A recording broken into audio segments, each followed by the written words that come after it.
Get in here. Come on, get in here. It's Monday night. Strength in Your Soul is on. Get in here. We need you. We really want you. You're going to make this night better. Tonight, if we can learn how to master this aspect of the soul, I promise you, we can figure this out. We will actually have 10 times more laughter, 10 times more joy than we've ever known. So get in here. Come on in, grab a drink. As always, our schedule, 8 o'clock we open up. 8:01, 8:02 we cheers. We have a drink together. 8:02 we start. 8:10 we're going to try, and we usually wrap up around 8:15. So get in here. Come on in, grab a drink. Want to let you know what I'm having tonight. This is from our non-sponsor sponsor. This is Canada Dry. I believe still made in Canada. It is actually a diet ginger ale. All of the delicious taste of a ginger ale with none of the calories, but perhaps some of the insulin spike. We'll see. Don't know. Don't care. But that's what I'm having. What are you having tonight? Grab a drink. Get in here. We're going to get started. Also, did you know you have many reasons to have lots of joy tonight? You have many reasons, like loads of reasons to have lots of joy. That's what we're talking about. So grab your drink and let's have a sip together. Cheers.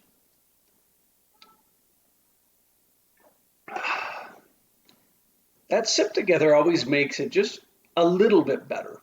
Just a little bit. Not totally, but a little bit. So let's talk about your soul. We got work to do.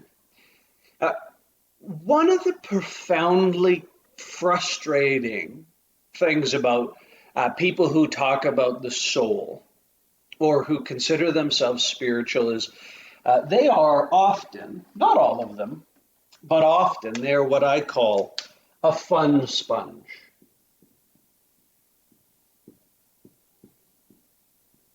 Is that how you spell sponge? It's got to be how you spell sponge. You know those people, right? You're not those people, but you know those people where you could be having an amazing day. You could be laughing and joking and be full of joy. And you get around people, often they take themselves very seriously. And they just seem to take in all of the happiness that you have or others have and give nothing back. And they actually seem to have this vortex around them. They're this sponge that take in all the fun and give none of it back. This is super common for people who consider themselves religious. It's even common for some people who think they're very spiritual but not religious. I've met a lot of people who are spiritual but not religious, but they kind of soak in all the fun.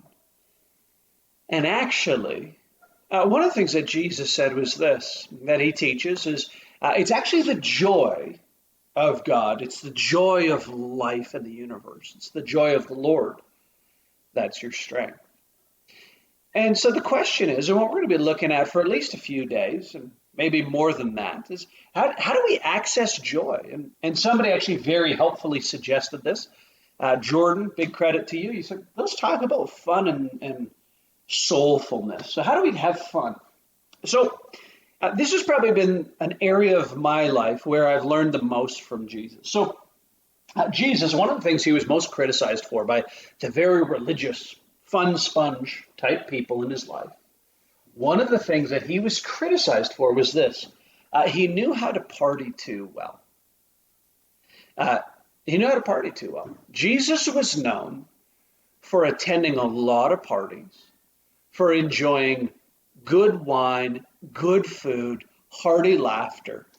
And he was actually accused of enjoying himself too much. That was one of his criticisms. And he looked at these supposedly spiritual people, these people who had a strong soul, and he said, what is wrong with you? So tonight what we want to do is learn, how do we access more joy? How do we have more fun? And one of the great gifts in my life is this. I would say this. I said this to my wife the other day. And many of you who I get the privilege of hanging out with, and some of you I actually haven't hung out with a long time. I'd love to connect, even if it's 8 feet apart in my backyard at some point. So if you want to hang out, and we haven't hung out in years, seriously, or we just haven't hung out in weeks, please shoot me a message. I would love to connect and hang and laugh together and just have some joy in a way that's responsible during this COVID-19 pandemic time. But I say to my wife, I feel like I have laughed so much in my life that I've already laughed 2 full lifetimes worth. And then I said to her, one of my goals in life is to laugh 10 lifetimes worth of laughs. To live very seriously, to live very soulfully, and to laugh at a rate that just experiences the joy of God, the joy of life, the joy that Jesus promises. And this wasn't always the case for me. And I also want to say this kind of laughter I've been having, the kind of joy I've been having, is the type of laughter that's infectious. It's infectious, and it's not at somebody else's expense. So I want to give you a few areas, sort of a grid, to view your life. So I want you to look at your life romantically, your romantic or your partner or family life. So again, I'm just going to give you 4 quadrants to look at in terms of evaluating where might I need to actually invite the very presence of God, the very joy of God in greater ways. Okay, so romantic life or family life. So some of you are watching, you're single, and you want to date, but it's not fun. You need the joy of God to have a strong soul there. Plus, also, when you start having joy and start having fun in that area, romance works a lot better. Some of you are just married or you're in a committed partnership. Others of you got kids. So we're going to use that as a catch-all, sort of your familial and growing part of your familial life. Then we'll look at your work. What are you doing right now? So it could be school. You might be retired but volunteer a bunch. That aspect of your life. You might be working full-time. Then I want to look at your hobbies. So these are sort of your extracurricular activities, the area of your life where you go, this is where I play. This is where I play. And then I want to look at one last area. And this is the area where you get to be creative. So just a brief comment on creativity. Some people will say I'm not very creative, and I would go, yes, you absolutely are. To be human is to be one who creates. Now, you might create photo albums. You might create cakes. It's different than a hobby. A hobby can be something like I watch, Breaking Bad. That show was really popular a long time ago on Netflix. Or I go fishing. You're not really creating anything. So hobbies and creative aspects are a little bit different. They're often interrelated. Many of these things are interrelated. But in your creative avenues, so do you create music? Do you create videos? Do you create food? Do you create a finely sculpted body? What do you create? Now, here's the question I'm going to give you. I'll do it in a different color. On a scale of 1 to 5, so I'll just do it in this area. In each of these areas, how much fun are you having? How much fun are you having? 1, 2, 3, 4, 5. 1, 2, 3, 4, 5.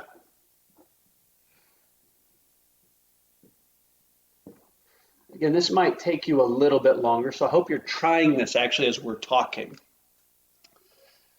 So just quickly, but with complete honesty, I want you to rank how much joy, how much fun you're having in each of these areas. And I'll do a little add-on to hobbies or creative. And one of these, just add friends. Just add friends. So for me, I would say, am I creative? I'm probably honestly a 4 or a 5.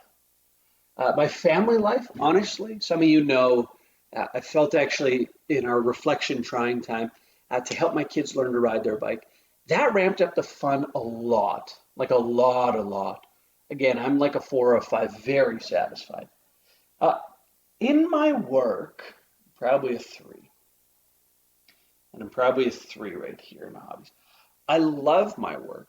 Again, remember, my standard is I want to laugh 10 times more. Now, if you'd asked me 2 months ago, how's work going? I would say literally I'm at a 5 out of 5 in terms of joy and fun. And my hobbies and friends, again, same thing, real low. So even now, here's what I want you to do. Uh, Pick one to focus on. Okay, one to focus on. And we're going to do 2 things. So I'm going to erase all this. Just pick one area. Uh, Pick one area, and you can think, you can pray, and go, hey, which one, God, should I work on first? Which area should I invite more of your joy into? So I'm actually going to stick with work because I do a lot of it, and this is an important part. So we're going to do a 3-step process. So you picked your area. So 1, we're going to invite.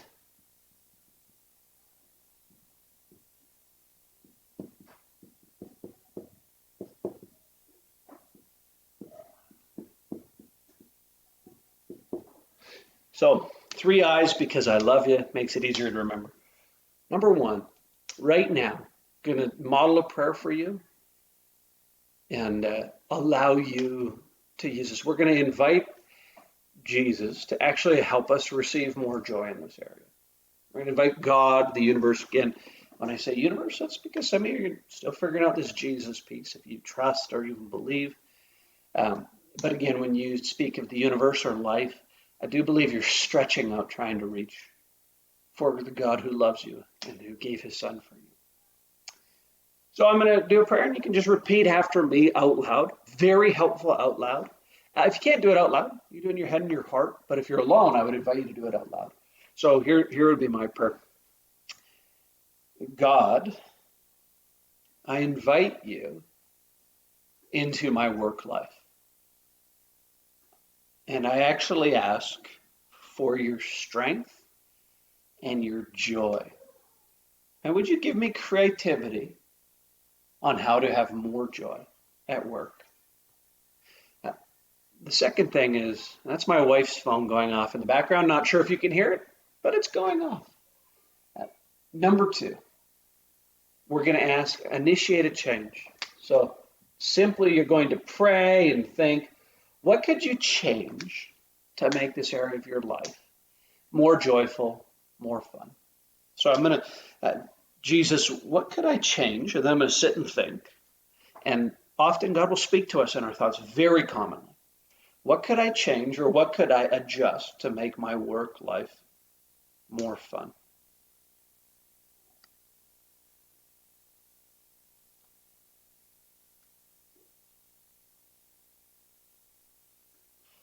I got a couple of, first idea that comes to mind is back deck research.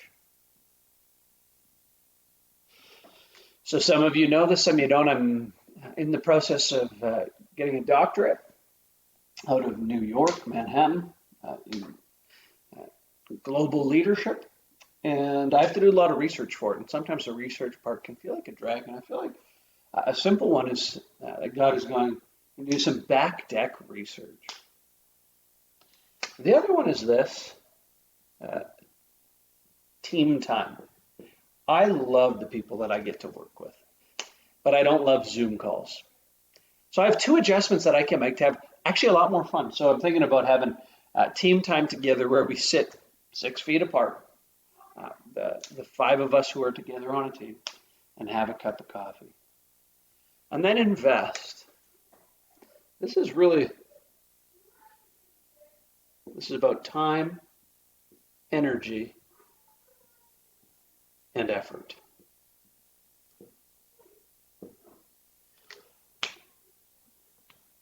So here's the big idea. There are seasons and times in your life right now where the Father of your soul where Jesus Christ, where God himself wants to bring joy into it. It could be over your children. It could be in your romantic life. It could be with your friends. It could be with your creative enterprises. It could be at your work. But he's also looking. Here's one of the key principles of strengthening your soul. There is a part that God must do. And then there's the investment that we bring to the table. So you must go, what must I do to make this happen? So in order to initiate a change, I'm going to need to invite my team over. And it's literally going to take me a message and a planning session to make this happen. So I want you to laugh. I want you to laugh more. I want you to smile more. I want your life to be filled with joy. And you do too. And here's the best news of all. God does too. So invite him in to the area of your life where you go, I need more joy. Initiate a change. And then invest energy. Do your part to experience more laughter, more joy, because it's your strength. With all that being said, if you have any topics you'd like me to cover, please add a comment or two or message me directly. Love when you do that. We'd love to connect with you. Thanks for tuning in. We will see you tomorrow, 8 o'clock. Hope your mind is getting stronger, but that's actually from my noon videos on mindset. So I hope your soul is getting stronger. I hope you're feeling more connected with others and more connected with God. So don't forget to like, comment, share, or subscribe on YouTube. Would love to just, I'll say a simple prayer. A lot of you really like that. So here we go. May there be in your life this week a sense of the joy of heaven filling your soul. And may it strengthen you so that you can strengthen others and walk in greater fullness today. Amen. Awesome. We'll see you all tomorrow.